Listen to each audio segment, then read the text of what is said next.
면왕정가 합시다. 이제 안 미뤄요. 그렇죠? 아, 다행이네요.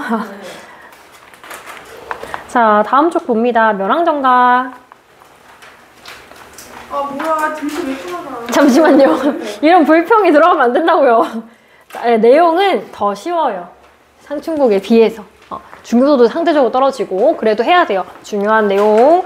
사실 올림포스에 실려있는 작품들이 정말 유명한 작품만 담아둔 거기 때문에 다 해야 되는 게 맞지만 그 중에서도 중요한 거. 자, 면왕정가 되어 있습니다. 얘는요 똑같이 뭐예요? 노래 가짜죠? 노래곡. 노래가 다 노래에 대한 얘기예요. 어떤 노래야? 면왕정이야. 면왕정이 포인트가 되겠지. 면왕정이 어딜까? 정자일 때 정이에요. 그러니까 면왕정이라는 정자에서 부른 노래 이 정도가 되는 거죠. 면왕정에서 부른 노래다 이렇게 이야기를 할 수가 있겠죠. 면왕정가다 이렇게 이야기를 하더라. 자, 그래서 보시면은 이 면왕정가라고 하는 것은 당연히 누가 썼어? 서정가사, 양반가사, 은일가사, 송순이라는 양반이 쓴 겁니다. 사대부가 쓴 거예요. 그래서 성격, 서정적이고 예찬적이다. 면왕정이야. 정자 딱 나왔어, 얘들아. 무슨 얘기겠어? 자연대찬이겠지. 그리고 아까 얘기했듯이 얘는 뭐야? 은일가사잖아. 자연에 묻혀가지고 쓰는 거라고 했어요. 그래서 주제, 대자연 속에서의 풍류와 임금의 은혜에 대해서 감사하는 마음. 결론적으로 내가 이렇게 자연 속에 머물 수 있는 거 임금 덕분이더라. 그 얘기로 끝난다는 거죠. 그래서 작가가 뭐 면왕적이란 정자를 짓고 지내는 자신의 풍류 생활을 노래한 것이다 라고 했어요. 그래서 자연에서의 이루어지는 흥취를 사계절의 변화에 따라 가지고 노래하고 있습니다. 되게 자연의 봄, 여름, 가을, 겨울의 모습을 보여주는데 여기에서 올림포스에서 원래 이거보다 더 길어요, 얘들아. 원문은 더 긴데 중간에 사계절의 변화에 따라 가지고 노래한 부분이 생략되어 있어요. 그 부분은 결국에 나중에 와서 할 거예요. 다시 할 거니까.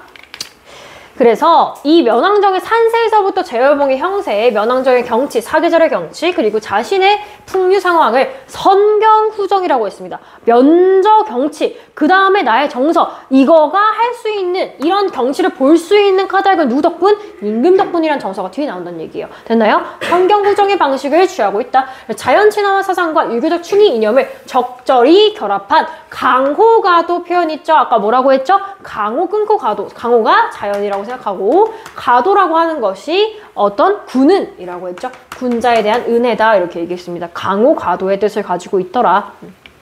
그래서 이 면왕정가 해석 조금 볼게요. 약간 해석이 어려운 부분이 있는데 그걸 위주로 여러분들이 쓰시면 됩니다.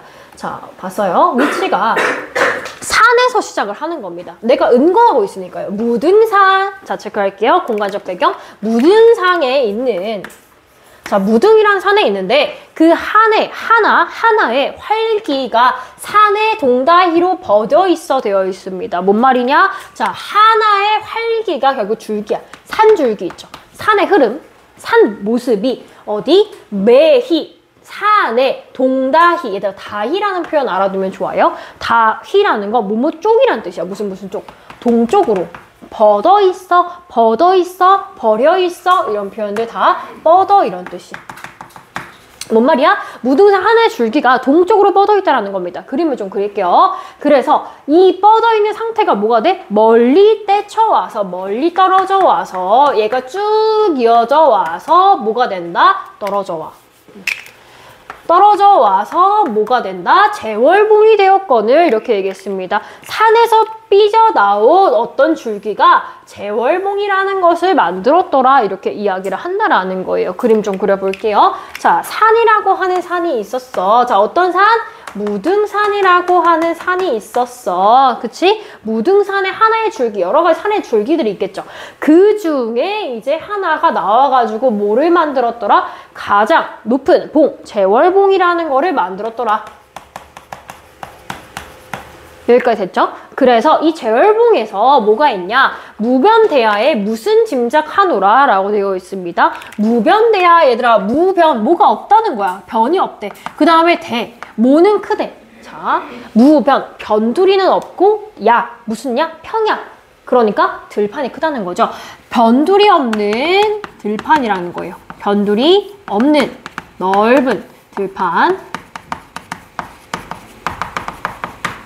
변두리가 없는 넓은 들판에 무슨 짐작을 하노라, 무슨 생각을 하느냐 이거야.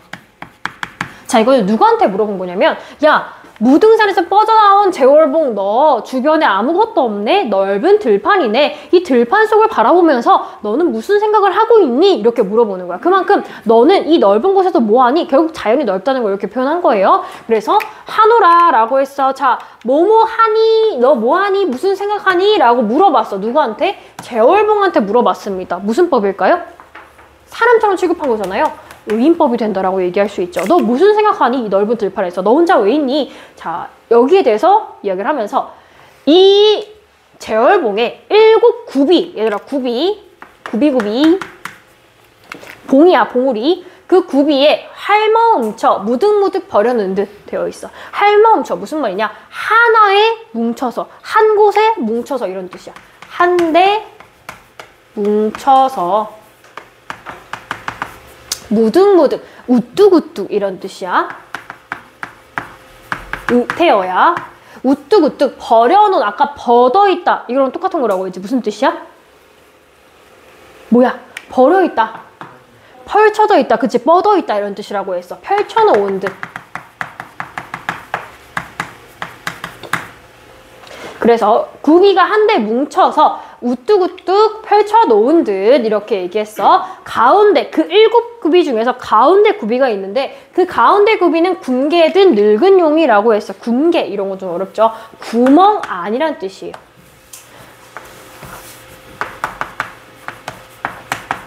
구멍 안에 들어있는, 그러니까 구멍 속에 잠자고 있던 어떤 용이 있어? 늙은 용이 있어. 나이 많이 먹은 늙은 용이 있더라는 거야. 이 늙은 용이, 자, 체크할게요. 중요합니다. 상징을 보여주는 건데 어떤 상징이냐? 얘가 선잠을 갖게야 머리를 앉혀진이 되어 있어요. 선잠, 잠에서 잠깐 든 잠을 이제 막 깨어서 머리를 앉혀쉬니, 그 용이 잠이 막 깨가지고 비몽사몽한데 그 머리를 얹혀 놓은 것 같다는 거야. 뭐가? 제월봉의 가운데 있는 구비가 그렇다는 얘기예요. 그래서 그 늙은 용이라고 하는 것은 뭐를 비유하는 거냐면 제월봉의 가운데 구비를 구분하는 거죠. 제월봉의 가운데 구비를 비유하는 건데 다른 것들이랑 비교해서 구분한다 이거죠. 비유한다. 그래서 그림 그리면 이런 거야. 이 제월봉에 뭐가 있다? 7개의 구비가 있다. 그쵸? 이 중에서 가운데 있는 얘가 어떻게 생겼느냐? 용을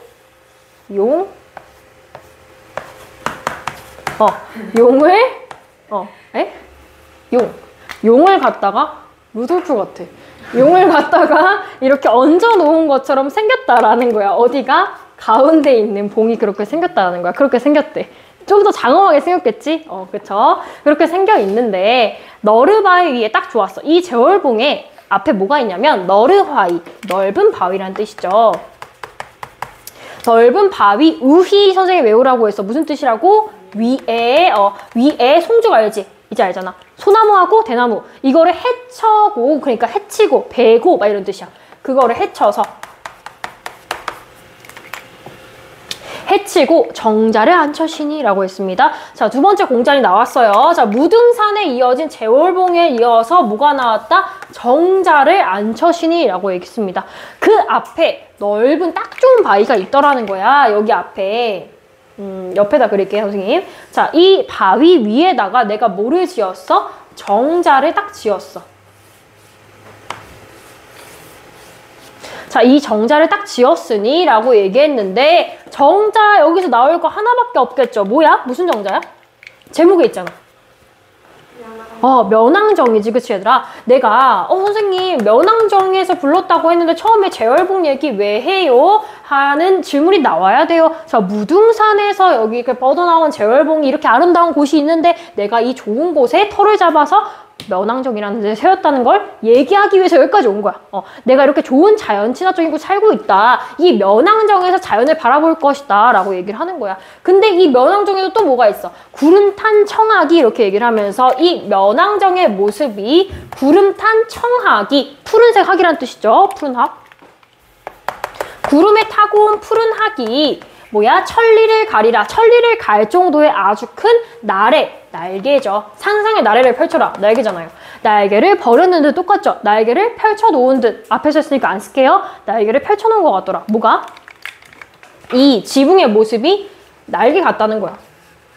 청아의 날개 같다는 거야. 비유적으로 표현한 거야. 그렇죠? 그 날개가 펼쳐있는 것 같더라 라고 얘기한 건 처음 부분이에요. 서사에서 내가 이렇게 아름다운 무등산의 한 구석에서 명왕정거를 짓고 살고 있더라 라는 처음 얘기니까 무슨 사? 서사 얘기가 여기 나왔다는 거죠. 그러면서 이 서사에서 얘기를 했으니 지금부터는 면왕정에 대해서 이야기를 하겠죠. 내가 면왕정을 봤어요. 갔는데 옥천상, 용천상, 나린무리라고 했습니다. 무슨 산, 무슨 산 이런 식으로 나열되었을 때 여러분들이 이 산들 다 알아야 될까? 몰라도 돼. 그냥 산이 있다라는 거예요. 이 자연 속에 산이 있는데 나린무리, 자 면왕정에서 내가 지금부터 여러 개의 자연을 감상을 할 건데 그 중에 첫 번째가 되는 겁니다. 그래서 화자가 감상한 것, 감상한 자연이다 이렇게 써볼게요. 화자가 감상한 자연이더라. 그게 내린 물이 있는데 이 산 앞에 내린 물이 정자 앞 넓은 들에 오롤이 펴진 듯이 정자 앞에 넓은 들판이 있는데 거기에 올희라는 건 끝없이라는 거예요.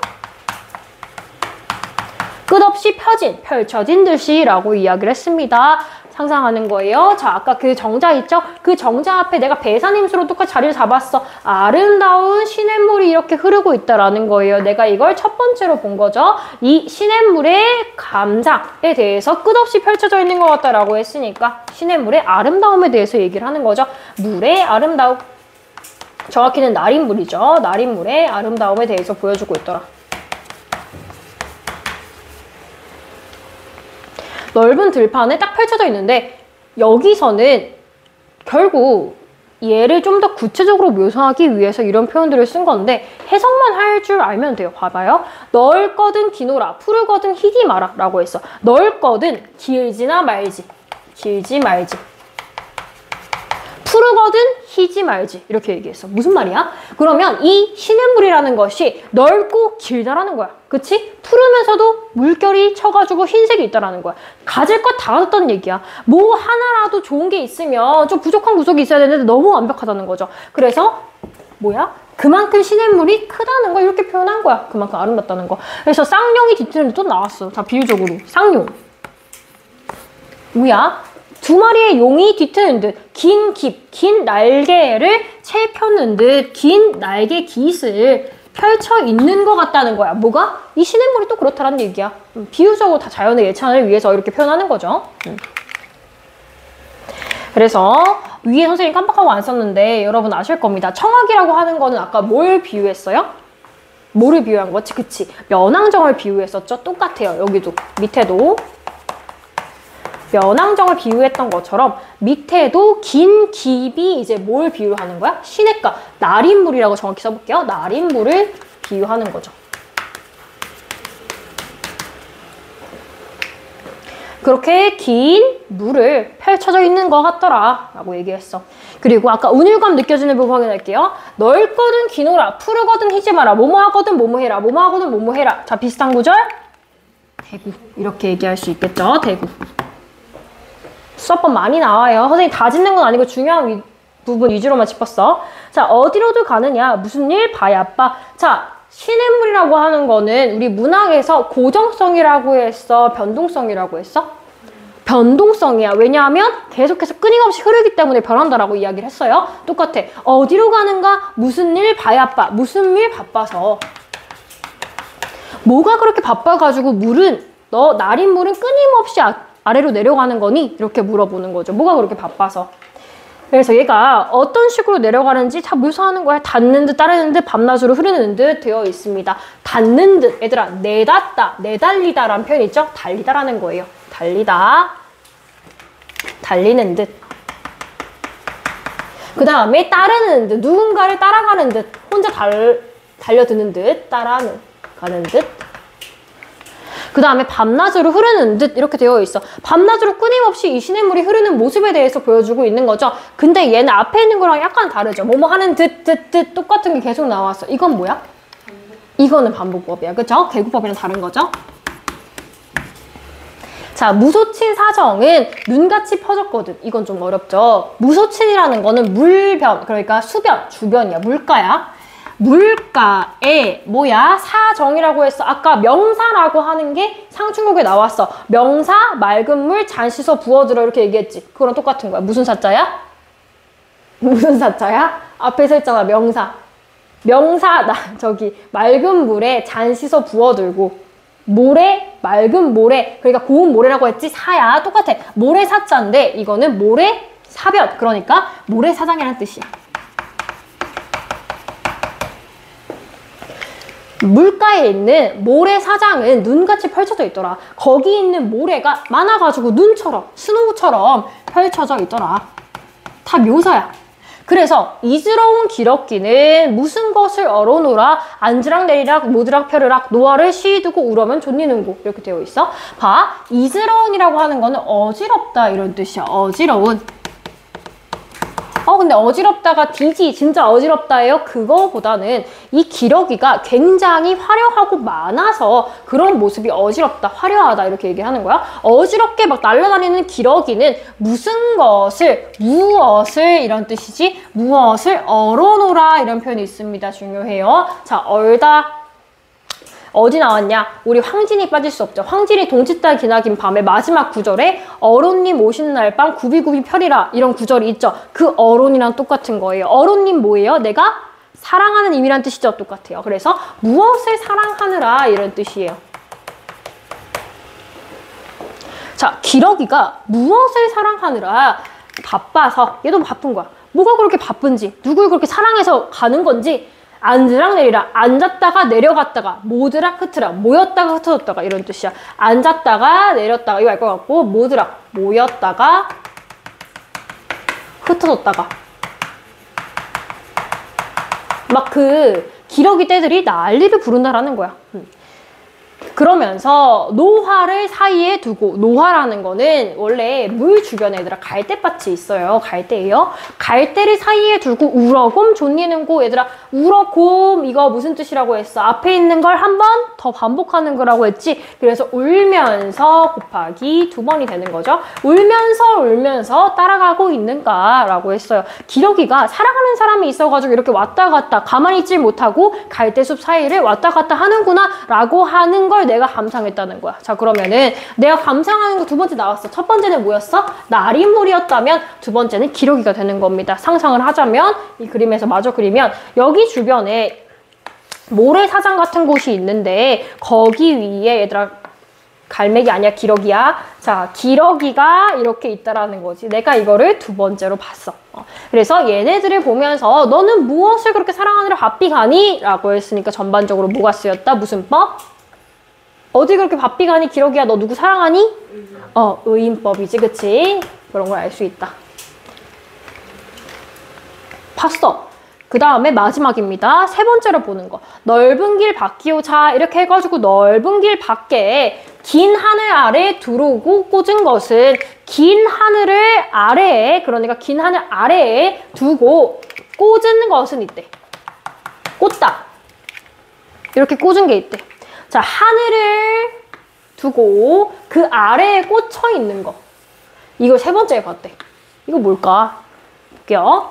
자, 얘는 매인가 병풍인가 그림인가 아닌가. 뭐야? 얘가 산인가 병풍같이 아름다운 그림인가 아닌가 이렇게 봤어. 그만큼 아름답다는 건데 뭐가 아름다운 거냐. 세 번째는 미리 그릴게요. 하늘 아래에 꽂혀있는, 하늘에 닿을 것 같은 애들이 있죠. 자, 하늘이 이렇게 있어. 구름이 이렇게 있었을 때 여기에 닿을 것 같은 애들, 닿을 것 같이 길게 꽂혀있는 애들 뭐가 있어요? 나무가 있다라는 겁니다. 그만큼 나무가 길고 아름답다, 산이니까요. 그래서 이거는 나무의 아름다움이다.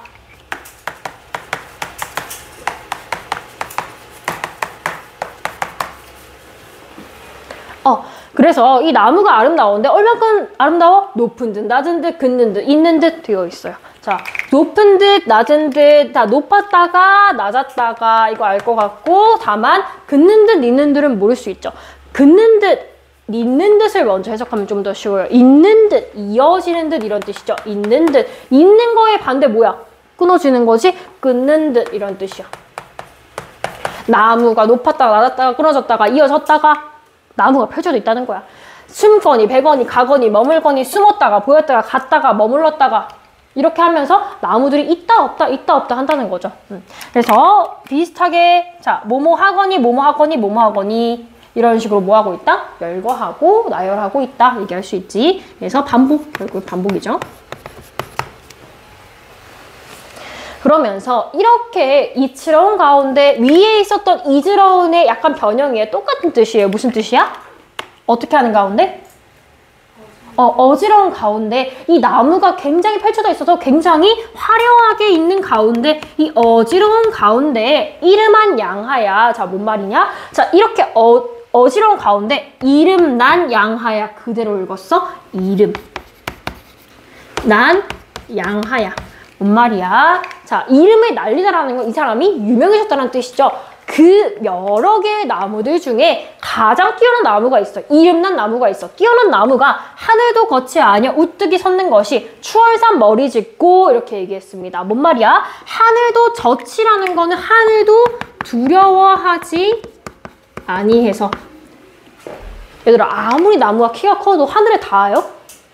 아니죠. 그만큼 아주 큰 나무가 하늘도 두려운 줄 모르고 끝없이 커지는 이 나무가 우뚝이 서 있는 것이 우뚝이 서 있는 것이 추월산의 머리를 지었대. 봐요. 아까 우리 봤었던 이 나무가 있죠? 내가 면왕정에서 바라봤을 때 이 나무들이 결국에 나중에 뭐가 되더라? 추월산이라고 하는 것에 뭐를 만들어? 머리를 만들더라. 얘네들이 이 나무들이 여기에 있어가지고 추월산의 머리를 만든다라는 거야. 새로운 풍경을 내가 또 보고 있다는 거지. 그래서 얘 용기산, 봉선산, 불대산, 어등산, 용진산, 금천산이 허공에 벌어거든. 알아야 돼? 몰라도 돼. 이런 산이 있다는 거지. 그 산이 허공에 하늘에 버려거든. 똑같아요. 위에 버려거든.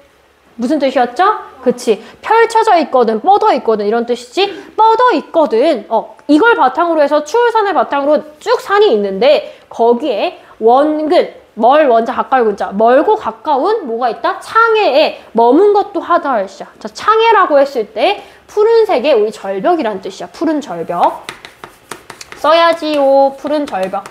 창에에 머문 것도 하도 할시야. 창에에 그러니까 그 많은 산들의 절벽에 머물러 있는 것이 많기도 많구나. 뭐가? 나무가 많다는 얘기지. 자, 선생님이 말해버렸는데 하도 할시야라고 하는 거 우리 저번 시간에 기억하자라고 했던 구절이죠. 하도 할시야. 하다가 많다는 뜻이니까 많기도 많구나 이런 뜻이죠.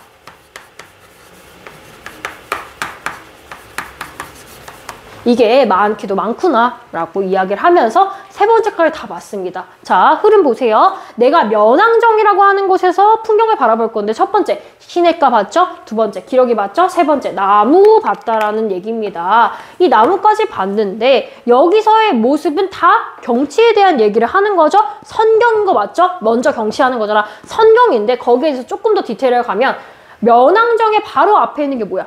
시내까지. 그리고 조금 더 모래사변 쪽으로 눈을 돌렸어. 기러기지. 그리고 조금 더 멀리 가서 나무 쪽으로 갔습니다. 점점점 가까운 곳에서 먼 곳으로 간 겁니다. 그래서 이거를 표현할 때 한자 참고라고 선생님 써놨어요. 가까울 근자하고 멀 원자예요. 굳이 쓰지 않으셔도 됩니다. 본인이 이해하시면 돼요. 자, 가까운 풍경, 시내가에서 근경에서 시작해서 어떻게 가더라? 먼 곳으로 가더라. 원경으로 가더라. 이렇게 얘기를 한다는 거예요. 자, 그러면 성경 후정줄 중에서 특히 선경 부분에서는 근경에서 원경으로 시선을 전개하고 있더라 라는 것까지 알아두시면 좋겠죠. 그래서 이 근경, 원경까지 해서 본사 부분이 마무리가 됩니다. 그 뒤에는 중략된 부분이 있죠. 아까도 이야기했듯이 사계절 부분이 중략되었다라고 했습니다. 그래서 사계절이 뭐 바뀌는 거에 따라 가지고 자연 묘사를 쭉 하고 그 다음에 우린 결사로 가는 겁니다. 자, 내가 이렇게 살아가면서 자연에서 쭉 만끽을 했어. 자연에 살다 보니까 이제 또 무슨 생각이 한 번 나? 한 번쯤 인간, 그치? 세상 생각이 한 번 나는 거야. 세상이랑 관련된 왕 생각도 나겠죠. 자, 인간을 떠나와도 여기서 말하는 인간, 그건 뭐예요? 홍진이랑 똑같은 말 아닙니까? 속세예요. 홍진 이꼴 홍진이에요. 자, 홍진을 떠나와도 내 몸이 결을 없다. 자, 고전 시간에서 생략이 많아요. 떠나와도 내 몸이 결을 없다. 우리 현대어에서 결을 없다. 뭐뭐 할 겨를이 없다. 이런 식으로 많이 쓰죠. 자, 내가 뭐 할 겨를이 없을까? 쉴 겨를이 없어. 자, 얘들아 생각해봐요. 중략되었지만 여기서도 자연을 쭉 감상했을 거란 말이야. 내가 분명히 나의 관직을 내려놓고 왔는데 여유로울 줄 알았는데 여유롭지 않아. 왜 여유롭지 않을까? 왜 바쁠까 나는? 왜? 뭐 하느라 바빠서? 내가 이제까지 뭐 했어? 면왕정에서 자연 감상한 거 아니야? 그거 하느라 바쁘다는 얘기야. 그래서 자연을 감상하기 위해서 바쁘다 이거죠. 배부른 소리야 한마디로. 자연을 감상하기 위한.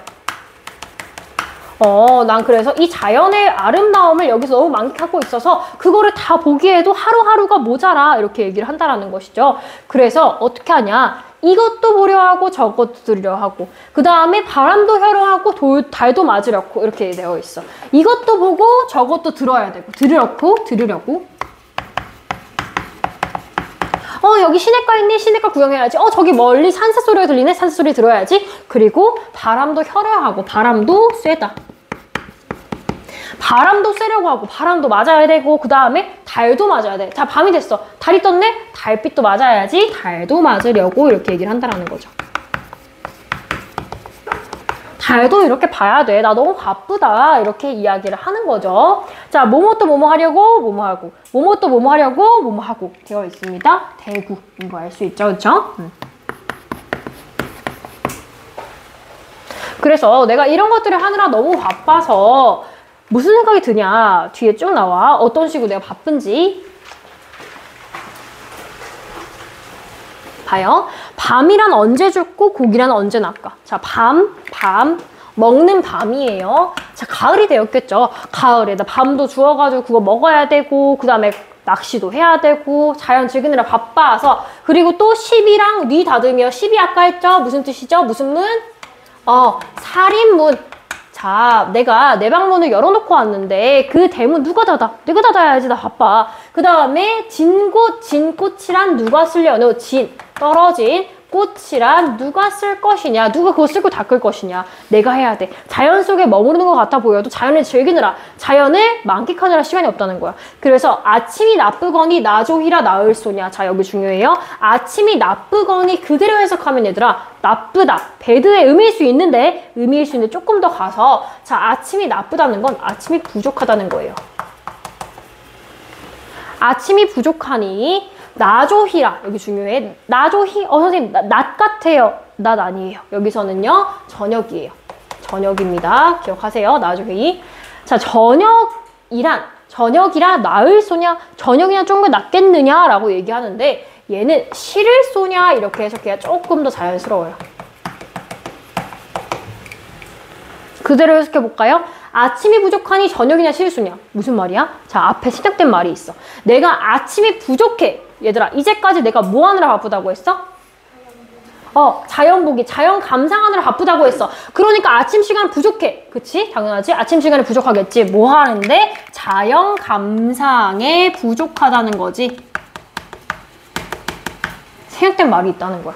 자연 감상에 부족한데 나조히라, 저녁이라 좀 낫겠느냐? 저녁엔 좀 낫겠어? 자, 저녁에는 근데 나을 소냐 해석할 수도 있고 아니면 실을 소냐를 해석할 수 있어. 내가 아침에 시간이 없을 정도로 자연을 많이 봤어. 근데 저녁이라고 해서 그 풍경이 질렸을까? 안 질려. 이 사람은 자연에 대해서 이야기하는 거잖아. 자연이 실을 소냐? 자연 풍경이 실을 소냐? 난 좋다는 거야. 그래서 그만큼 시간이 없다. 자연을 만끽하는 것에 대한 만족감을 드러내고 있습니다. 그래서 자연을 결론적으로 감상할 시간이 부족하다는 거야. 자연을 감상할 시간이 없더라.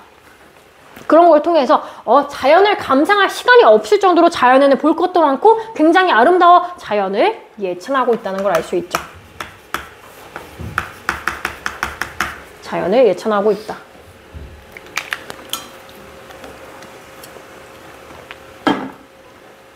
그렇게 얘기하면서 오늘이 부족하거니 그대로 가는 거야. 오늘의 시간이 이렇게 부족했는데 내일이야? 유여하랴? 앞뒤 바꿔서 해석하자고 했죠? 무슨 뜻이야?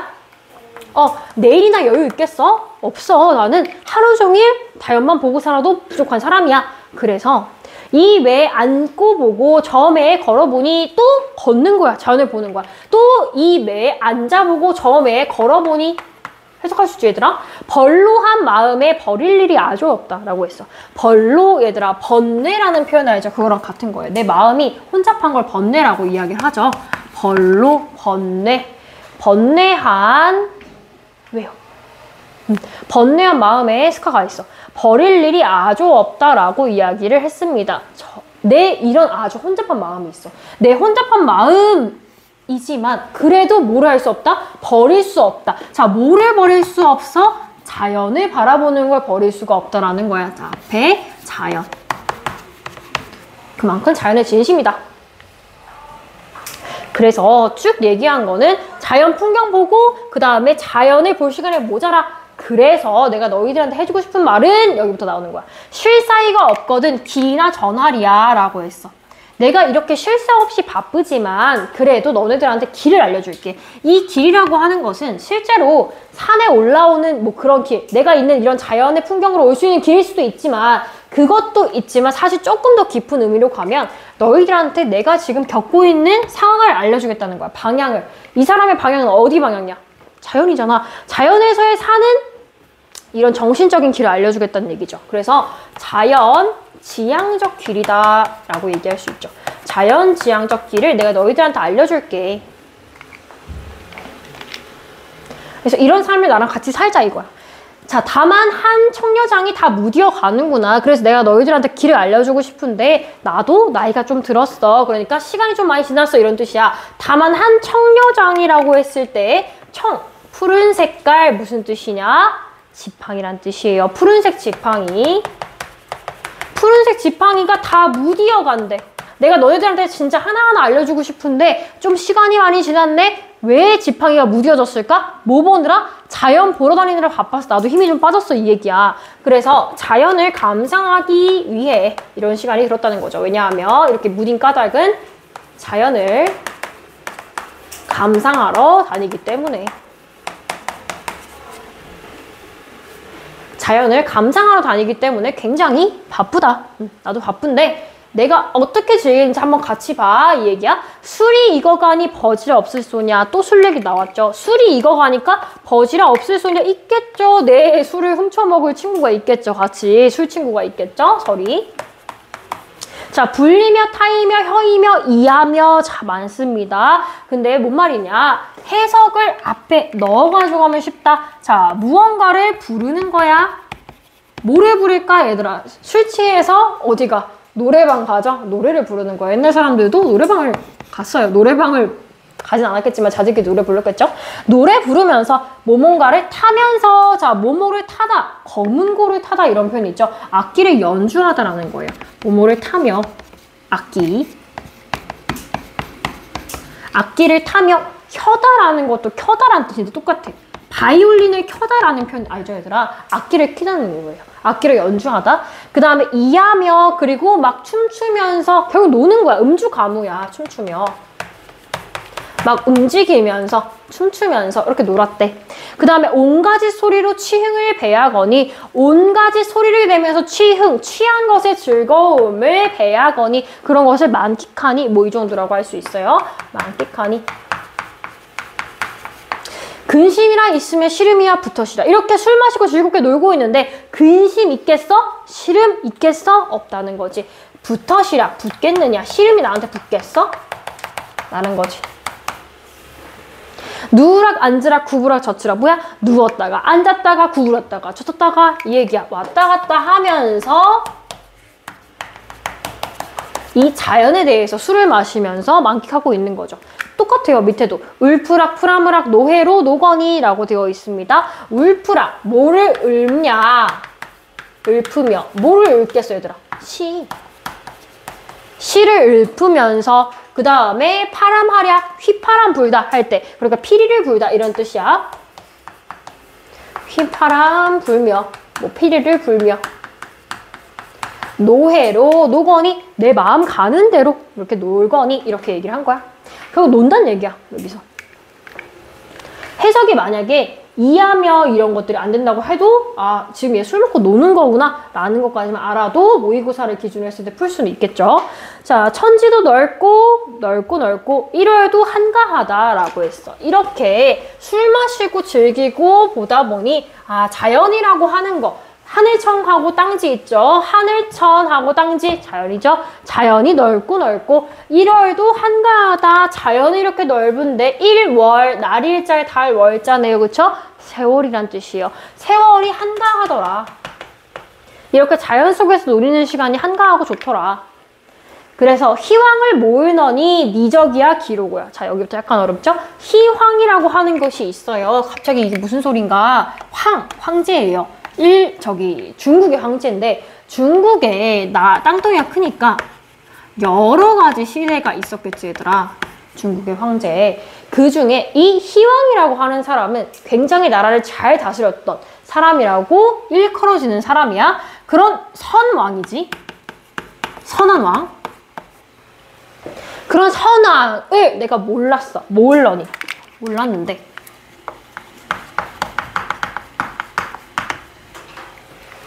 당연하지. 난 조선 사람이잖아.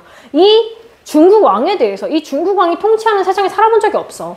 근데 니적이야 기로고야. 이적이야. 내가 사는 바로 지금 이때 내가 자연을 만끽하는 이때가 기로고야. 기로구나 이런 표현 있지. 그것이구나 이런 뜻이지. 이때가 뭐 그때로구나. 이렇게 얘기했어. 자, 이거 무슨 말이냐? 조금 더 밑에 볼게. 신선이 어떠던지. 신선 내가 본 적 있어 얘들아? 없지. 신선 본 적 없지. 도가의 사상이니까. 그쵸? 또 시작됐다. 인터넷 안 되고 또 시작됐어요. 자, 그래서 어떤지 이 몸이야 기로고야. 내가 신선을 본 적 없지만 얘 몸이 바로 그것이니라. 내가 바로 신선이 된 것 같다. 라고 했어. 내가 그만큼 자연의 모습에 대해서 만끽하고 있는 걸 이렇게 표현했습니다. 그러면은 지금 이런 나라, 이런 자연을 만끽하게 해준 사람이 누구란 얘기야?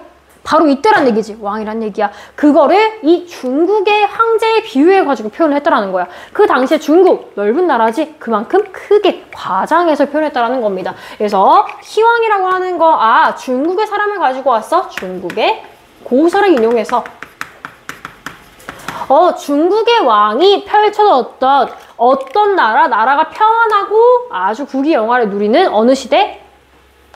태평성대를 이야기하기 위해서 지금 조선의 왕이 굉장한 태평성대를 하고 있다는 걸 강조하기 위해서 희망을 가지고 와서 얘기를 했다. 그 다음에 내가 신선이 된 모습, 그러니까 나의 자연 친화적인 모습을 강조하기 위해서 이렇게 표현했다.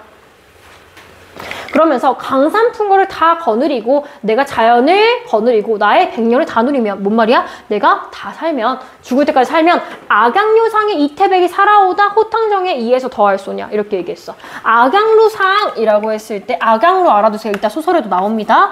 여기는요 중국에 있는 유명한 명소인데 어떤 명소냐? 우리 중국의 시 잘 짓는 사람들 있죠. 아니면 학자들. 그런 사람들이 모여가지고 시를 읊었다라고 전해지는 곳이에요. 중국의 학자가 시를 읊은 곳이라고 전해지는 곳이에요. 악양루라고 하는 곳이 있어요.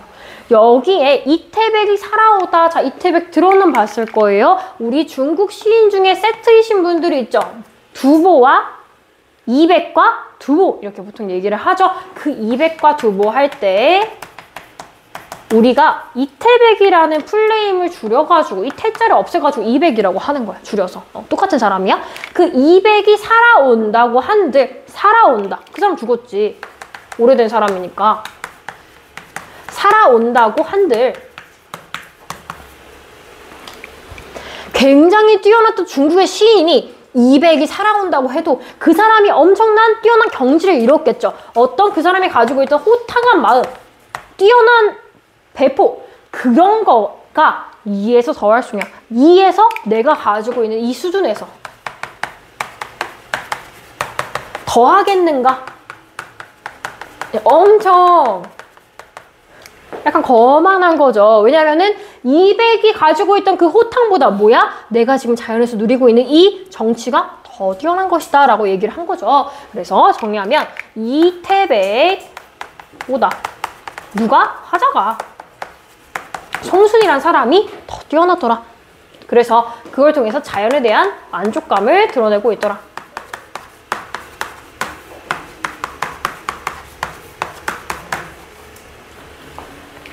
근데 마지막까지 자연에 대해서 쭉 얘기를 하면서 그래 내가 이렇게 뛰어나게 살 수 있는 것 까닭은 네 몸이 이렇게 사는 것도 이런 굼도 이렇게 사는 것도 이렇게 삶도 이렇게 살아가는 것도 역군은 이셨다라고 했습니다. 이 표현 중요합니다. 역군은 이셨다. 자, 무슨 뜻일까요? 역군은 이셨다. 얘들아, 군자 있잖아. 이 역군은 이셨다. 군자, 임금님 덕분입니다. 이런 뜻이야. 임금 덕분입니다. 이렇게 얘기를 했다는 거야. 그래서 마지막에 쭉 자연 얘기를 하다가 이거 다 누구 덕분이야? 임금 덕분이야 라는 얘기 통해서 얘가 뭐가 된다? 강호가도가 된다. 마지막에 뭐를 지켰어? 내가 유교적으로 지키는 충의에 대해서 얘기했다. 충성심에 대해서 이야기를 하더라. 그러면서 이 모든 건 임금 덕분이다 라고 하는 무슨 마음일까? 지정, 무슨 지정? 연군 지정이라고 하는 정서라는 걸 알 수 있다는 거죠. 결국에 이 긴 가사가 뭐에 대해서 얘기를 하더라? 자연의 아름다움, 면왕정에서 바라보는 순서대로 이 아름다움을 쭉 받고 그 아름다움을 내가 잘 누리고 만끽할 수 있는 건 다 임금 덕분이다. 이런 내용으로 끝난다라는 겁니다. 그래서 마지막에 있는 이 부분이 결사가 된다라는 걸 알 수 있겠죠. 됐나요? 됐나요? 자, 그래서 지금 4시 반인데 뒤에 있는 소설 쭉 이어서 해도 되나요? 아닌가요? 자, 5분만 쉬었다가 그럼 다시 할게요. 최척전은 조금 쉬었다가.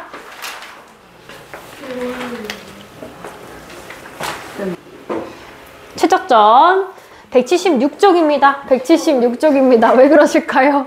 자, 돌발 행동이신가요? 진짜요? 자, 앞에 봐요.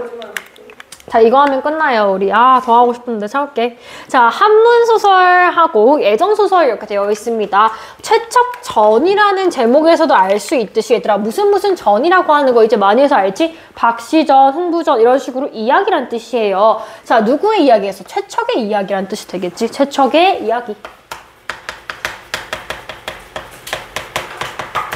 자, 최척에 대한 이야기인데 얘는 당연히 한문소설이자 애정소설이다 되어 있습니다. 그래서 최척이 결혼을 하죠. 오경이라는 여자와 결혼을 합니다. 그 둘 사이에 어려운 사랑 이야기, 그 다음에 가족끼리 전쟁 때문에 헤어지는 이야기, 그런 것들이 들어있다라는 겁니다. 그래서 주제에 전란으로 인한 가족의 이산과 재회가 포인트예요. 전란, 뭐예요? 전쟁이란 뜻이죠. 전쟁 때문에 가족이 헤어졌다가 다시 만나기를 반복하는 내용이 있다라는 겁니다. 그래서 이 소설이 중요한 이유는요, 여러분들 교육과정에 들어가 있어요. 우리 1학년 가시면 고전수로 무조건 시험 범위에 한 번씩 들어가요. 그 중에 대표적인 최초적인 이유가 얘가 임진왜란과 정유재란의 전란으로 인한 가족의 이산과 기적적인 재회를 다루고 있다. 뭐가 있어? 역사가 들어있으니까 꼭 필요한 작품이 되는 거죠. 임진왜란하고 정유재란이 있습니다. 자, 일본과 싸웠는데 그랬을 때 일본이 두 번째로 침입했을 때 정유재란이다 이렇게 이야기를 하죠. 그걸 복합적으로 다루고 있다라는 겁니다. 그래서 조선, 일본, 중국, 베트남 4개국으로 넘나드는 공간적 배경을 바탕으로 당시의 사회상을 사실적으로 그리고 있다는 게 특징이에요. 그래서 하나는 전쟁을 다룬다는 거. 근데 그 배경이 어떻다? 4개국을 통틀어서 얘기하고 있다는 게 특징적인 거예요. 자, 그래서 전체 나와 있는 게 아니에요. 극히 일부만 나와 있는데 발단 전개 위기 절정을 먼저 보도록 할게요. 여기 옆에 있는 거 들어가기 전에 먼저 여백에다가 좀 씁니다. 선생님 써드릴게요. 인물들을 조금 볼게요. 자, 최척이라는 사람이 주인공이라고 했어요. 남자예요. 최척이 이렇게 있고 그 다음에 최척이 굉장히 좋아했던 여자가 있어요. 오경이라는 여자가 있습니다. 쓰고 있죠? 오경. 둘이 이제 결혼을 하게 됩니다. 근데 사실 오경의 어머니가 최척을 별로 안 좋아했어. 좀 더 부잣집에 보내고 싶었어. 그래서 사실은 반대를 했지만 얘네들이 결국에는 약혼을 합니다. 약혼해서 결혼해야지 했는데 결혼해야지 했는데 무슨 일이 발생하냐? 아까 전란이라고 했죠? 임진왜란이 딱 터져. 그래가지고 최척이 어디로 나가겠어? 전쟁터로 나가겠지, 남자니까. 그래서 전쟁터로 나갔어. 나갔는데 어떻게 된 거야? 그러면은 오경의 어머니가 이때다. 얘 죽을 것 같다. 왜냐면 전쟁에 나가면 죽을 수도 있으니까. 대신에 다른 부잣집 남자랑 결혼시키려고 하다가 얘가 전쟁터에서 그 소식을 들었어. 얘 마음이 어때? 미워지겠지. 그래가지고 배신당한 기분이어가지고 시름시름 알아서 전쟁터에서 다시 돌아와. 그래서 다행히 결혼을 해가지고 아들을 낳습니다. 몽석이라고 하는 아들을 낳아요. 그래서 임진왜란 때 한번 이제 이 있었다가 몽석을 낳았어요. 그래서 잘 사나 했더니 그 다음에 또 뭐가 있어? 정유재란이 일어났다란 말이야. 정유재란이 일어났어. 첫 번째 다시 쓰면은 임진왜란이 있었고 그 다음에 두 번째 정유재란이 있던 거죠. 자, 정유재란이 이렇게 있어가지고 정유재란 때 그러면 어떻게 될까? 이때는 진짜 헤어졌어. 그래서 우리 최척은 중국으로 가게 돼요. 피난을 간 거죠. 그 다음에 우리 오경은 거의 포로로 끌려가죠. 일본으로. 끌려가게 돼서 두 사람이 헤어지게 된다라는 거예요. 그래서 헤어졌는데 이 작품은 극적 전개야. 고전 소설이다 보니까 우연성이야. 그래서 얘네들이 다시 만나게 되는 겁니다. 나중에 우연치 않게 그 부분이 우리 교과서에 수록되어 있는 부분이야. 베트남이라는 장소에서 봐봐. 중국도 아니고 일본도 아니고 저기 멀리 있는 타지. 베트남에서 우연찮게 만났어. 그래가지고 막 얼싸안고 그러다가 이제 베트남으로 만나고 다시 어디로 갑니까? 중국으로 가서 살게 돼요. 다시 중국으로 가서 이제 살게 되는데 중국으로 가는데 문제는 중국에 또 전쟁이 있어. 자, 세 번째. 자, 전쟁이 있는데 그 전에 한번 쓸게. 자, 중국에서 다행히 좀 당분간 좀 안정된 생활을 살았기 때문에 몽성 말고 다른 딸내미를 낳습니다. 몽선. 몽석이에요? 몽선이에요? 이름. 몽자 돌림이야. 몽자 돌림. 몽자 돌림. 미안해. 몽석이야. 몽석. 자, 그랬는데 이렇게 됐다가 후금하고 마지막에 얘네들이 중국에 산다고 했잖아. 중국 중에서도 명나라에 살았어요. 자, 근데 명나라가 이제 후반부에 가면은 막 바뀌면서 청나라로 바뀌고 이러면서 후금이랑 싸우게 되죠. 그 후금이랑 또 싸우는 거야. 그럼 나는 그 최척은 중국에 있어. 명나라에 있잖아. 명나라에 있으니까 당연히 명나라 장수 나간 거야. 그리고 그 아들내미도 이제 꽤 컸겠지. 몽석이도 꽤 커가지고 전쟁으로 나가게 됐어. 그래서 전쟁에 나갔다가 또 다시 헤어졌겠지. 헤어졌다가 전쟁 포로로 잡혔네. 명나라 포로 잡혔네. 근데 거기서 누가 제외를 하더라? 최척이랑 누가? 몽석이가 우연찮게 제외를 하더라. 그래서 나중에 어떻게 되더라? 결론적으로 우리 몽선이랑 오경이도 같이 나중에 만나가지고 온 가족이 재회를 하게 되더라. 그래서 행복하게 잘 먹고 잘 살았답니다. 이렇게 얘기가 끝나. 다행이다. 옛날 소설이니까. 그래서 여러 가지의 전쟁이 있고 그 과정에서 헤어지고 만나는 과정이 중심이 되고 있는 소설이다. 이렇게 얘기할 수 있어요. 자, 그 내용이 전개되어 있는 게 여기 있어요. 자, 볼게요. 발단 부분. 남원, 조선에 사는 최척. 인물 체크할게요. 파란색. 최척은 오경과 약혼한 후에 약혼해서 결혼만 하면 되는데 임진왜란에 의병으로 참전을 했어. 그죠? 그 다음에 오경의 어머니는 부자의 아들을 사위로 삼으려고 해서 이때다 해서 하려고 했는데 얘가 그걸 듣고 중병이 들어서 집으로 돌아와서 오경과 혼인하여 아들 몽석이를 낳았다. 첫째 아들 낳았어요. 근데 또 잘 사나 했더니 정유재란이 일어나가지고 최척의 가족들이 뿔뿔이 흩어져서 최척은 중국으로, 오경은 일본의 포로로 잡혀갔습니다. 그랬는데 최척은 나중에 이제 베트남으로 장사로 돌아다니다가 오경을 기적적으로 만나게 돼서 상봉하게 된다는데 그 부분이 바로 우리가 볼 장면입니다. 제일 유명한 장면이죠. 그 다음에 두 사람은 이제 중국으로 다시 가서 몽선이랑 둘째 딸내미를 낳고 그 다음에 후궁이 이제 명을 취급해서 최척은 명궁으로 참전했다가 또 포로가 되었다라는 거죠. 그래서 나중에 포로 수용소에서 맏아들 몽석이를 만나게 되더라. 그래서 결말에서 오경도 우리 몽선이와 함께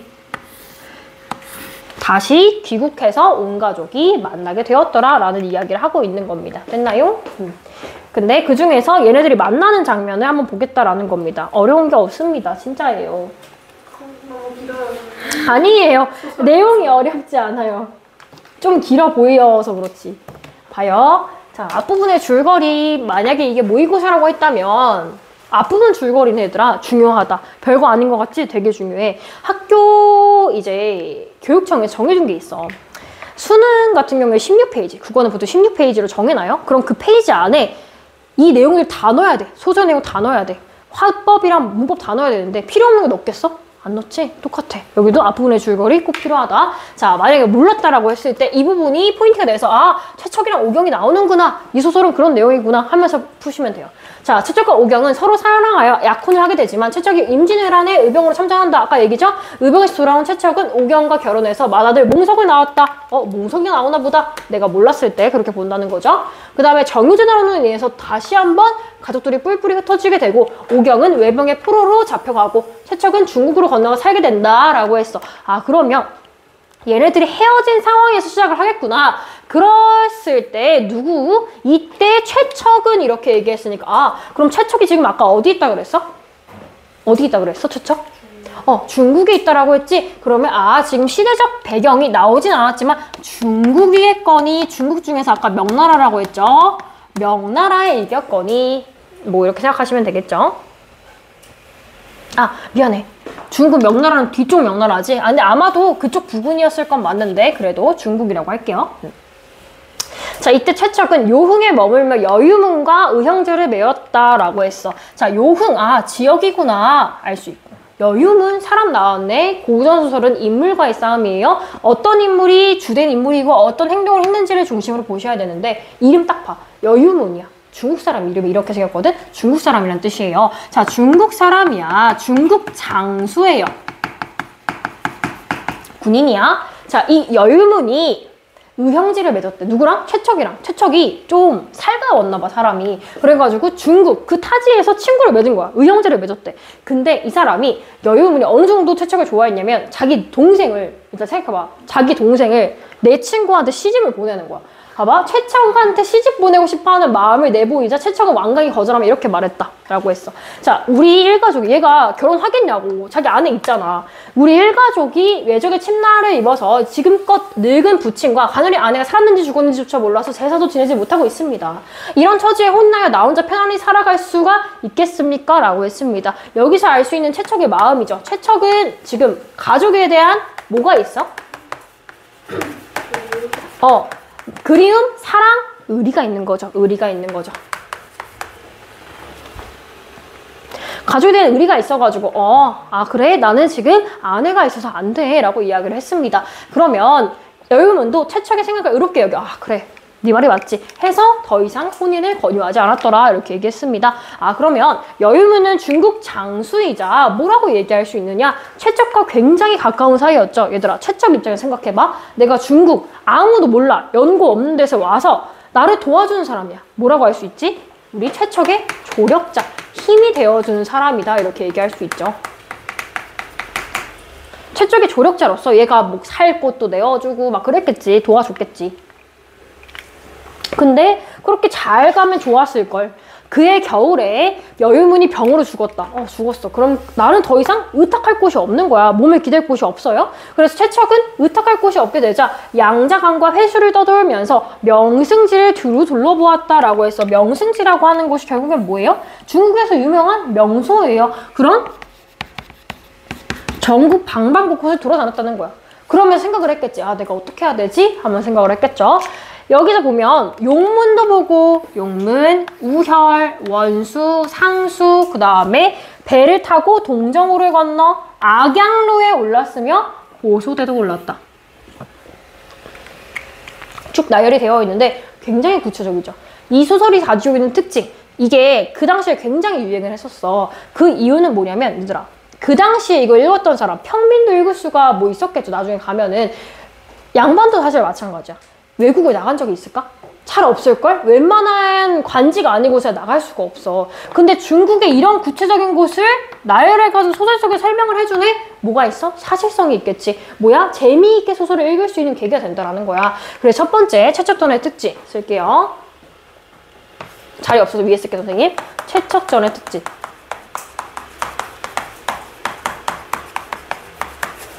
구체적인 지명이 있다라는 거야. 구체적 지명. 구체적 지명을 활용해서 결국에는 독자한테 아 재밌다 진짜 중국에 이런 데가 있나 봐 환상을 가지게 하는 거지.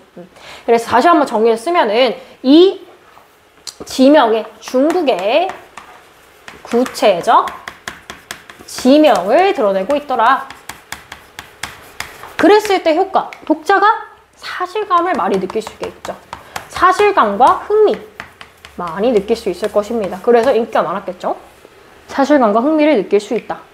이게 첫 번째 특징이고, 그리고 아까 이 많은 애들 중에 선생님이 악양루를 강조해서 읽었죠. 얘들아 악양루 어디 나왔을까? 앞에서 우리 나왔잖아. 면왕정가 할 때 이태백이 살아오는 그 악양루라고 얘기를 한 거야. 나같이 진짜 있는 장소라는 거예요. 중국 시인들, 학자들이 놀았던 곳. 그래서 산과 강가에서 노래를 부르기도 하고 구름 사이에서 배회하기도 했다. 그렇게 자연을 뛰놀면서 내가 한 생각이 얘들아 얼마나 사람이 힘들겠어. 고되겠어. 겨우겨우 살았는데 또 거주할 곳이 없으니까 훌쩍 속세를 버리고픈 마음이 들었다. 무슨 말이야? 산에 또 가서 살겠다는 거야. 이 사람도 산에 가서 그냥 살아야겠다. 그냥 그래서 어떻게 가? 산에 그냥 가면 얘들아 굶어 죽어. 먹을 거 없어. 굶어 죽으니까 어떤 사람을 스승으로 삼아서 가야겠다라고 하는 거야.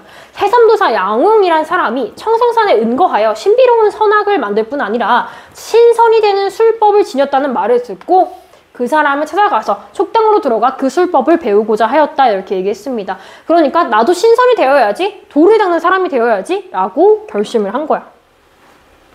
그래서 마음을 먹었다 옆에 쓸게요. 지금 내가 뭐를 버리고 속세, 이 세상을 버리고 은거하고자 했는데 속세를 버리고 은거하고자 함.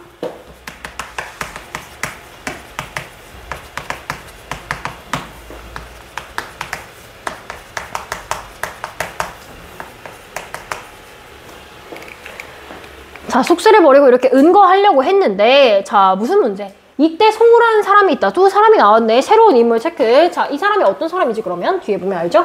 호가 학천이고 집은 항주 용근문 안에 있었다. 경전과 역사에 해박했고 공을 세워 명성 떨치는 일을 좋아하지 않았으며 자수를 업으로 삼았다. 학식 있는 사람이야. 뛰어난 사람이네. 자, 또 남에게 베풀기를 좋아하고 의기가 있었다. 성격도 좋은 사람이었어. 근데 마침 이 사람이 최척과는 서로 직이라고 인정하는 사이였는데 뭐야? 친구야. 내가 보기에 최척이 인싸였던 게 분명해. 그래서 송우라고 하는 사람은 아 최척의 벗이구나. 얘들아 얼마나 좋아. 갑자기 얘들아 승태기가 산으로 들어간대. 말려 안 말려? 말리겠지. 갑자기 승태가 왜 산을 가? 스님이 되려고 하는 것도 아니고 진짜 스님이 된다는 건 아니야 승태가. 그렇게 했을 때 친구 입장에 당연히 말리겠지. 송우도 똑같아. 내 친구가 산에 들어간다고? 말려야지. 당연히 말려야지. 촉당으로 가려 한다는 말을 듣고는 술을 듣고 찾아왔다. 야, 이 술 마시면서 다시 생각해봐. 이거지. 그래서 누구를? 우리 최척을 만류하려고.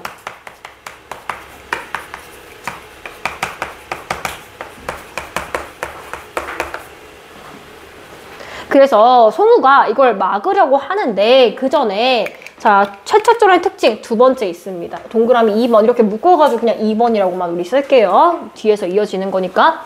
봐. 지금 송우라고 하는 사람은 물론 이 최척을 말리는 역할을 한다는 점에서는 소설 속에서 하는 역할이 분명히 있어요. 근데 이 사람이 주된 인물은 아니야.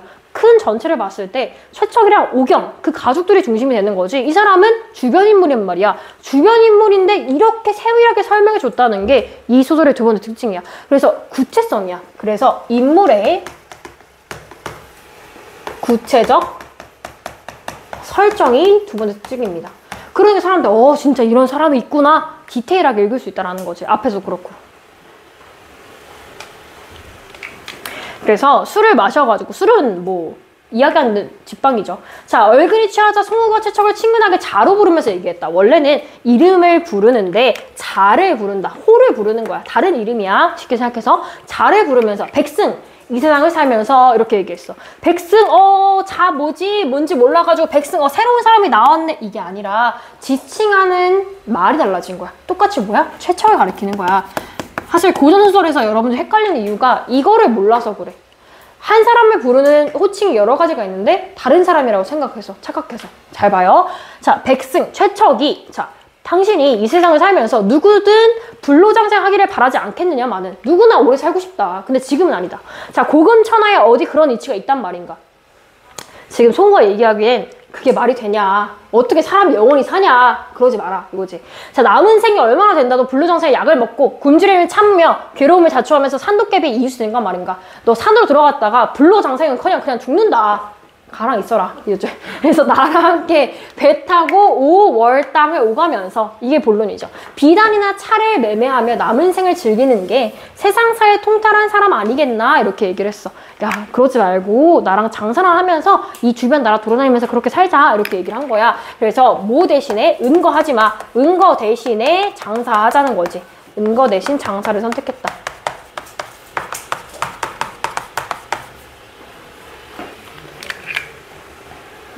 그래 최척이 그렇구나. 그래 정신 차려야지. 호량 깨닫고 마침내 송우가 길을 끊었다 라고 했어. 자, 이제 떠났습니다. 장사하러 가는데 경자년의 일이었다. 자, 구체적으로 1600년 해가지고 알려줬죠. 그러니까 소설 읽는 사람은 어때요? 아, 진짜 있었던 일이구나. 1번 특징이랑 똑같이 가는 거예요. 구체적 지명, 구체적 시간대 알려줌으로써 진짜 있었던 일처럼 꾸며내는 거죠. 소설의 특징. 자, 최척은 송우를 따라서 한마을의 장사꾼들과 함께 배를 타고 어디로 갔더라? 베트남으로 갔네. 근데 우린 사실 전반적인 개괄에서 이미 봤었죠. 베트남. 자, 누구 만난다. 그쵸? 베트남. 으로 장사하러 갔다. 근데 일본 배 10여 척도 같은 포구에 정박해 있었다. 일본에 배가 있네요. 자, 뭐를 암시하는 거야? 일본에 누가 잡혀갔지? 그렇지. 오경과의 재회를 암시할 수가 있죠. 오경과의 재회를 암시하는 어떤 소설적 장치를 우리가 무슨 선? 복선이라고 이야기를 하지요. 자, 다시 한번 불러드릴게요. 자, 오경과의 재회, 즉 복선이다 이렇게 얘기할 수 있죠. 오경과의 재회, 복선. 그래서 시간이 지나가지고 열흘 넘게 머물러서 4월 초이튿날이 되었습니다. 하늘엔 구름 한 점 없고 물빛은 비단처럼 고왔고 그 다음에 바람이 그쳐서 물결이 잔잔했고 사방이 고요하니 그림자 하나 보이지 않았다라고 하는 아주 평화로운 모습을 통해서 뭔가 긍정적인 일이 있을 거라는 걸 조금씩 보여주는 거야, 배경을 통해서. 자, 뱃사람들은 깊은 잠에 빠져 있었고 간간히 물새 울음소리가 들려올 뿐이었다. 근데 그럼 밤이야. 일본 배에서 무슨 소리? 연불, 나무, 하비탑 이렇게 하는 소리가 들렸다는 거야. 근데 그 소리가 어때? 매우 구슬펐다라고 이야기를 했어. 매우 슬펐대. 이것도 사실은 복선이 되는 거죠. 왜 슬펐을까? 슬픈 데 이유가 있을 겁니다. 복선. 자, 최척은 홀로 선창에 기대서 자신의 신세를 생각하다가 야, 내가 어쩌다가 지금 중국에서 베트남까지 와가지고 이러고 있냐. 짐꾸러미 안에서 퉁소를 꺼내서 퉁소, 그 피리 같은 거예요.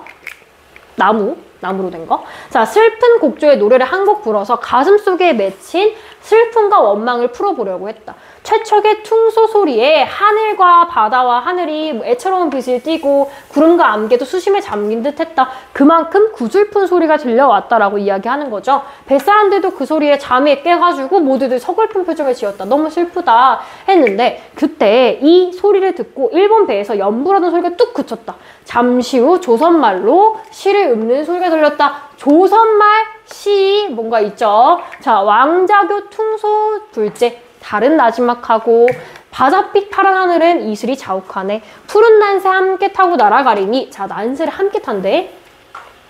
날아간대. 그러니까 복리자 안개 속에서도 뭐한대? 길을 잃지 않으리라고 했어. 사실 이 시 안에서도 드러나 있는 거야. 아무리 우리가 헤어져 있어도 푸른 난새 타고 함께 날아갔기 때문에 우리가 길을 잃어 안 잃어? 아니러 다시 만날 수 있다라는 거를 은유적으로 보여주고 있는 시의 내용이죠. 그래서 시 읊는 소리가 그치더니 쯧쯧 한숨 소리 막 들리고 최척은 시 읊는 소리를 듣고는 깜짝 놀라서 어리 빠진 사람 같았다. 왜? 자, 저도 모르는 새 퉁소를 땅에 떨어뜨리고 마치 죽은 사람처럼 멍하니 있었다. 송구가 말했다. 왜 그래? 왜 그래? 자, 물어봤어. 거듭 물어도 대답이 없었다. 세 번째 물음에 이르러서야 비로소 최척은 뭔가 말을 하려고 했지만 목이 막혀서 말을 하지 못하고 눈물만 하염없이 흘렸다. 최척은 잠시 후에 마음을 진정시킨 이후에 이렇게 이야기했다라고 했습니다. 밑으로 가볼게요. 자, 저건 뭐래? 내 아내가 지은 새일세 라고 얘기하는 거야. 특히 조선말로 얘기하시니까 100% 거의 뭐 우리 아내 같은 거지. 자, 근데 이 시가 그냥 시가 아니야. 어떤 시래? 우리 부부 말고는 아무도 알지 못하는 시야. 내 아내가 지었으니까. 근데 그걸 불렀네? 게다가 방금 시를 읽던 소리도 아내 목소리에 흡사해. 심지어 조선말이야. 혹 아내가 내 저기 배에 있는 것이 아닐까? 라고 생각을 했다라는 거죠. 그래서 위에 쓰면 결국에 이 사람이 누구를 만났다? 오경을 만난 아내죠. 감격 때문에 목이 메어서 말을 못했을 것이다 라는 걸 유추해 볼 수 있습니다. 그래서 저기 배에 있는 거 아닐까? 그럴 리 없을 텐데 말이야. 그러고는 자기 일가가 외적한테 당했던 일의 전말을 자세히 말했다. 내가 정유재란다 이렇게 돼가지고 여기에 왔으며 해가지고 구구절절 얘기했지. 배 안에 있던 사람들이 모두 놀랍고 희한한 일로 여겼다. 정말 기구한 사연이다. 그 자리에 두홍이라는 사람이 있었는데, 자, 또 사람이 있네. 뭐 별로 중요한 사람은 아니지만 두홍이라는 뱃사람이 있었는데 그 사람이 젊고 용감한 사람이었어. 그러니까 의협심이 막 있는 거야. 그래가지고 최척의 말을 듣더니 이기 넘치는 표정이 돼서 주먹으로 노를 치고 분연히 일어나서면 이렇게 얘기했다. 내가 저 배로 가서 사정을 살펴보겠어. 뭐야? 저기 있는 게 네 아내인지 내가 지금 알아보고 올게. 라고 했는데 한밤중이잖아. 그러니까 송우가 똑똑한 사람이라고 했지. 두홍을 말리면서 이야기했다. 야심한 시각에 소란을 일으켰다가는 큰 난리가 날지 몰라. 게다가 중국이랑 일본이잖아. 다른 나라 배잖아. 국제적 문제로 번질 수도 있고. 그래서 내일 아침에 조용히 처리하는 게 좋겠어. 이렇게 얘기했어. 사람들이 그래 그러는 게 좋겠다 라고 했다. 최척은 앉은 채로 아침에 오기만을 딱 기다렸죠. 이윽고 해가 떠올랐어. 최척은 즉시 해안으로 내려가서 일본 배 앞으로 갔어. 그리고 이렇게 물었어. 조선말로 물었지. 조선말을 알아듣는 사람에게 조선인이겠지. 그래서 간밤에 시를 읽던 사람은 조선 사람이었어. 나 역시 조선 사람인데 한 번 만나볼 수 있다면 그 기쁨이 타고를 뚫어져 다니다가 자기 나라 사람 비슷한 일을 보고 기뻐하는데 견줄 수 있겠소? 이렇게 얘기를 했어. 기쁘다는 거지. 나와보라 이거야. 근데 오경은 나와있죠. 오경은 어젯밤 배 안에 최척의 퉁소 소리를 들었어. 자기 남편이 하는 소리를 듣고 얘도 슬퍼하고 있었던 거야. 그래서 조선 가락인데다가 귀에 익은 곡조인지라 혹시 자기 남편이 저쪽 배에 타고 있는 것이 아닐까 의심하면서 시험 삼아서 아까 우리가 옛날에 지었던 시를 읊어본 것이었다. 근데 그러고 나서 그러던 차에 밖에 최척이 말하는 소리를 듣고는 허둥지둥 엎어질 듯이 배에서 뛰어내려왔다. 누가? 오경이. 그래서 감동적인 장면이죠. 그래서 최척과 오경은 마주보고 소리치며 얼싸안고 모래밭을 뒹굴었다. 난리 났어. 그치? 얘들아 생각해봐.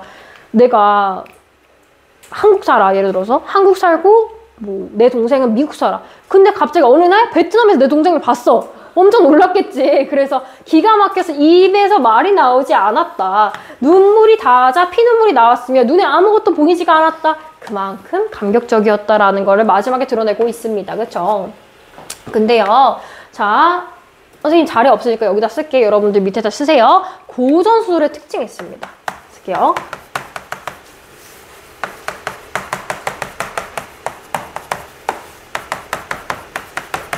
여러 가지가 있어요.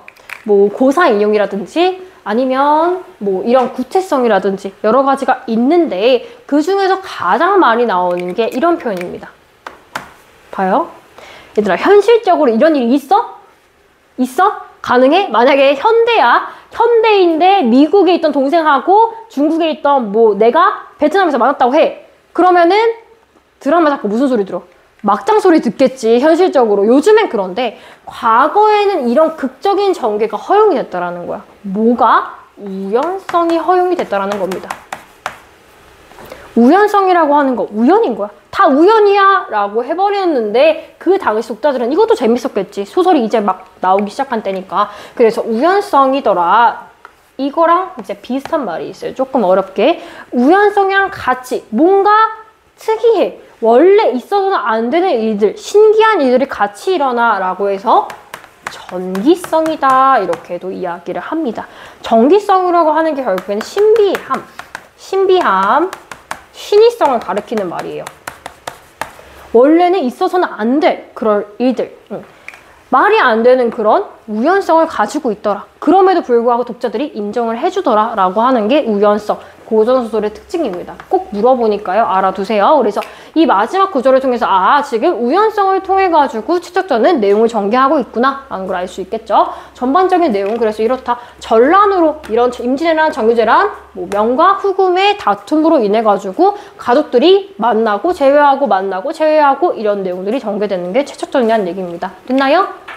여기까지 해가지고 마무리는 할게요. 그래서 지금 몇 시야? 5시 6분인데 이번 주 숙제는 쌤이 내줄까 하다가 그래도 예비 고1 이제 올라가는데 그쵸? 한 번이라도 숙제가 없어야죠. 그래서 이번 주 숙제는 없고요.